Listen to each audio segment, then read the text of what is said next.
And मेरे साथ तो बहुत फनी इंसिडेंट जो है वो हुआ था। मेरा जो पेट दुखने लगा है, राम क्या बताऊं आपको, इतना पेट दुखने लगा। अ, टटिया कलाइया होने लगी सारी, ठीक है, चिटिया कलाइया वैसे टटिया होने लगी। मेरे आलिम का जो मॉडल है ना उसमें से आने वाला है। हमारे आलिम वालों ने ये दिया है, हमारे आकाश वालों ने वो दिया। Attention students, ठीक है, don't copy, okay, please take out your answer sheet. BMT में चीटिंग हुई है और वो जो पेपर है वो कैंसिल है। My name is doctor Shubham Moriya and welcome back to Biokatta. सो अभी ये एग्जाम के पहले के कुछ दिन, ठीक है, जो पूरे 2 साल की 3 साल की मेहनत होती है, वो अभी तुम ये 3 घंटे तुम्हारे जो है वो तय करेंगे कि तुम आगे जाओगे, तुम वो डॉक्टर की डिग्री लोगे या नहीं लोगे। ठीक है। एंड ये एग्जाम के कुछ दिन पहले जो है ये एंजाइटी मन में चालू हो जाती है कि क्या होगा, कैसे होगा, ऐसा हुआ तो वैसा हुआ तो, सारे सिनारियोज मन में जो है तुम थिंकिंग ओवर थिंकिंग करने लगते हो। एंड उसके बारे में विचार विमर्श करते रहते हो, अंदर ही अंदर अंदर जो है वो डरने लगते हो, सहमने लगते हो। एंड फिर वो एग्जाम का दिन आता है, उसमें अभी तुम कैसे डील करोगे।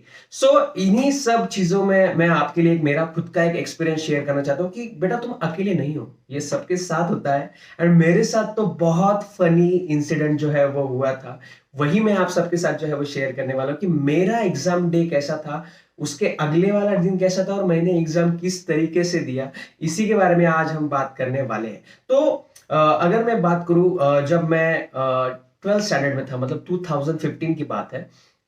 2015 में मुझे, मेरा फोटो यहाँ पे देख सकते हो आप, ये 2015 में मैं कुछ ऐसा दिखता था। पीछे मेरा कॉलेज का नाम यहाँ पे आपको दिख रहा होगा, that is doctor Badrinarayan Barawali college. एंड मैं अपने सिटी में था, जालना में, ठीक है, मैं जालना से हूँ बेसिकली, अभी मैं पुणे में हूँ। सो मैं वहीं से 12th कर रहा था। सो तब मैं, जब मैं कॉलेज में गया था 11th 12th में, मुझे जेनेटिक इंजीनियरिंग करना था, मुझे जेनेटिक इंजीनियर बनना था। लेकिन क्या हो गया मालूम नहीं कि क्योंकि हमारा कॉलेज जो है वो लातूर पैटर्न पे चलता था, तो वहाँ बहुत सारे जो है वो MCQs, NEET and doctor and CET, इन सब की बातें होती थी, एआईपीएमटी की बातें होती थी। तो मैं मतलब उनके साथ रह रहे के, वो एमसीक्यूज देख के, वो माहौल देख के उनके साथ रह गया और मैंने फिर डिसाइड किया कि मुझे डॉक्टर बनना है। मतलब 11 के एंड में मैंने डिसाइड किया कि नहीं यार, मुझे डॉक्टर ही बनना है। कि यार वो मतलब इन्वायरमेंट की वजह से इफेक्ट हो गया मेरे ऊपर। इतना ज्यादा गाइडेंस नहीं था 2015 में, कुछ भी नहीं था जितना आप आज आप सबके पास है यूट्यूब पे सारा कंटेंट, तब उतना नहीं था। ठीक है, नया नया था यूट्यूब। बेसिकली मेरे पास तो मोबाइल भी नहीं था, ठीक है, प्रिपेयर करने के लिए मोबाइल भी नहीं था, बिना मोबाइल के प्रिपेयर किया है। ठीक है, मैं कॉइन बॉक्स होते थे उस समय, तो कॉइन बॉक्स से जो है मैं अपने घर वालों को कॉल करता था हर संडे सैटरडे। सो मतलब कुछ ही दिन बचे थे और मैंने डिसाइड किया, एआईपीएमटी होती है हमारी वक्त, ठीक है, नीट 2013 में हुई थी, लेकिन 2015 में फिर से कैंसिल हो गई थी। एआईपीएमटी अलग हो गई थी, सीईटी अलग हो गई थी। तो मैंने डिसाइड किया कि मैं एआईपीएमटी दूंगा। लास्ट 3-4 मंथ्स के लिए मैं जो है औरंगाबाद चला गया प्रिपेयर करने के लिए। मतलब 11 के एंड तक कुछ नहीं पढ़ा था, देन 12th में थोड़ा बहुत पढ़ लिया, वो भी बोर्ड ज्यादा किया, एनसीईआरटी बहुत कम किया। लास्ट के 3-4 महीने मुझे पता चला कि भाई एनसीईआरटी पढ़ना होता है।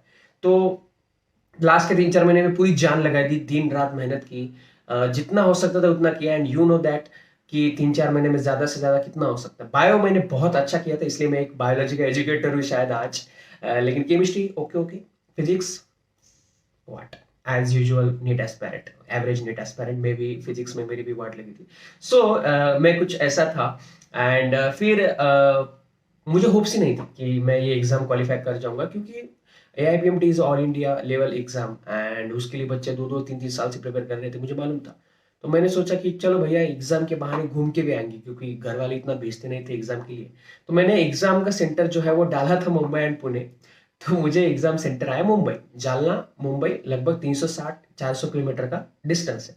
ठीक है, तो मैंने सोचा कि भैया एग्जाम के बाहर जाऊंगा, एग्जाम दे दूंगा और फिर शाहरुख खान का बंगलो, सी सब कुछ देख लूंगा, एंजॉय कर लूंगा। मुंबई के बारे में बहुत सारे सपने देखे थे हमने। सो फिर आया एग्जाम का दिन। एंड एग्जाम का अगले दिन तो हम देखो, यहाँ पे मेरे दोस्त सारे हम एक साथ निकले थे। सबने डिसाइड किया था कि भैया हम जाएंगे मुंबई। ये मेरा उस दिन का फोटो है जिस दिन हम एग्जाम के लिए निकले थे, ये सारे मेरे दोस्त हैं। अलग अलग मुंबई में सबके सेंटर थे, तो एग्जाम में जालना से मुंबई ट्रेन पकड़ के हम जो है वो साथ में ही गए। एंड देन वहां से सब कुछ अलग हो गए, क्योंकि बहुत बड़ा है मुंबई और हर एक का अलग था। मेरा सेंटर आया था सानपाड़ा, ठीक है, सानपाड़ा, जो मुंबई में रहते होंगे उनको मालूम होगा सानपाड़ा। मेरा मुंबई में मेरे मतलब मामा रहते थे, लेकिन उनके पास मैं गया नहीं। तो मुंबई में पहुंचने के बाद कन्वीनियंट वे जो होता है किसी के लिए भी अपने दोस्त के पास रहना, तो मैं अपने दोस्त के पास जो है चला गया।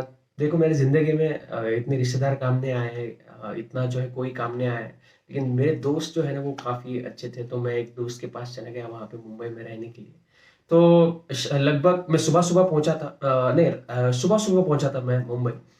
एंड मुंबई में तुमको मालूम है कितनी भीड़ होती है। हमारे जालना में यहाँ पे देखो, इस फोटो में तुमको कोई भी नहीं दिख रहा स्टेशन पे। मुंबई पे इतनी पहली बार इतनी भीड़ देखी। फिर वहां पे वो east side and west side ऐसा होता है मुंबई में।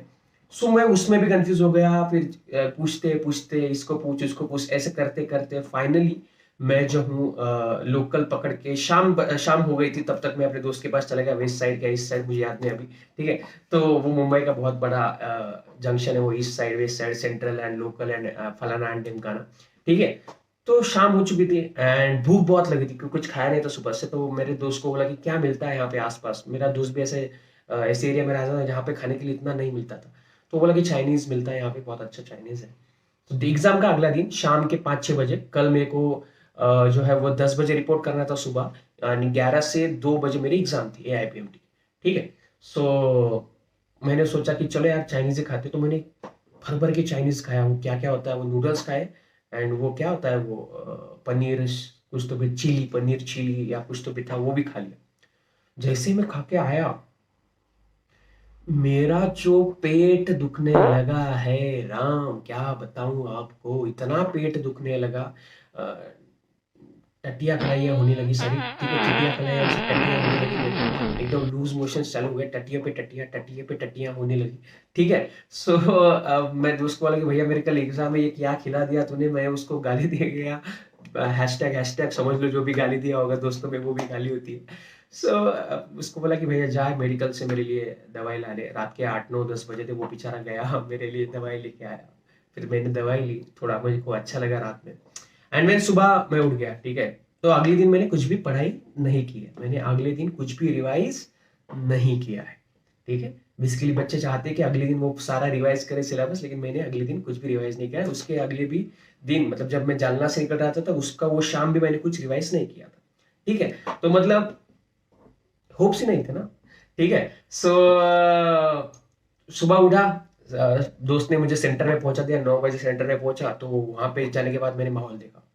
मुंबई के लोग, ठीक है, सारे 3/4 में। मैं एकदम सा ऐसा नॉर्मल शर्ट, एकदम वो पैंट कॉटन वाली, गांव से आया हुआ एकदम बेचारा। तो वहां पे मैं लोग देख रहा हूँ, वहां पे लोग अलग अलग है, सारे अपने मम्मी पापा से डिस्कस कर रहे हैं, डैडी आई थिंक बायो का ना ये MCQ जरूर आएगा। कुछ लोग बोल रहे थे कि भैया अलीन का जो मॉडल है ना उसमें से आने वाला है, हमारे अलीन वालों ने ये दिया है, हमारे आकाश वालों ने वो दिया है। मैंने तो वही किया है। And I am damn sure I am scoring mock में मैं तो 650 एंड 630 स्कोर कर रहा था।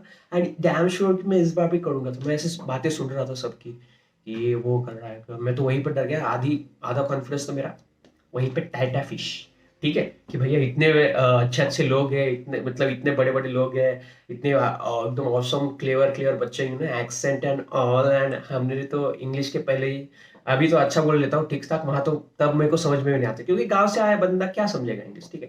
तो जैसे जैसे मैंने कुछ खाया नहीं सुबह, क्योंकि अ, रात की कंडीशन तुम लोगों को मालूम है, मैंने कुछ खाया नहीं। सो मैंने फ्रूटी ले लिया, फ्रूटी पी लिया, बस बाकी कुछ किया नहीं मैंने।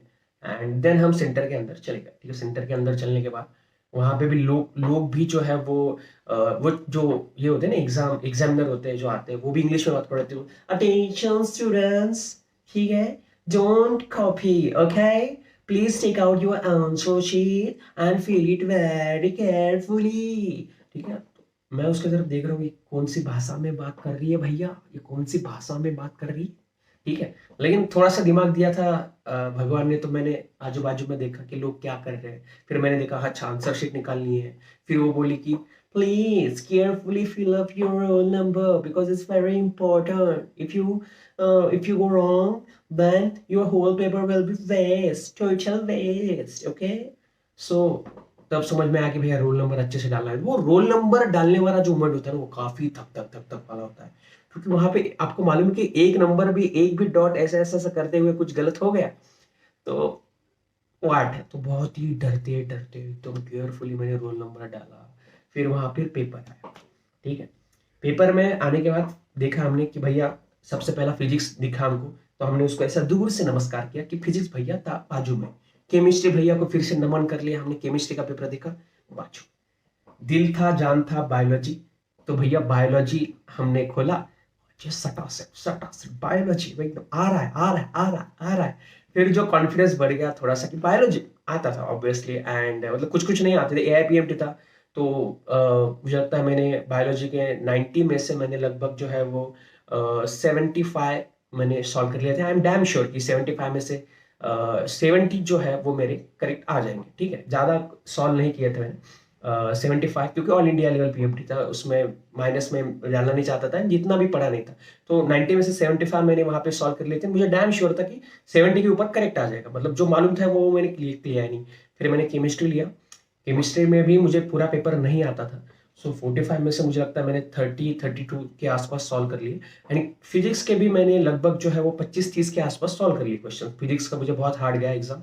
अगर तुम्हारे पास जो अभी गाइडेंस है, मतलब इतने प्लेटफॉर्म्स है यूट्यूब पे एंड ऑल, तो अगर वो उस टाइम पे मेरे पास होता ना, तो आई एम डैम श्योर कि मैं किसी टॉप MBBS कॉलेज में आ जाता।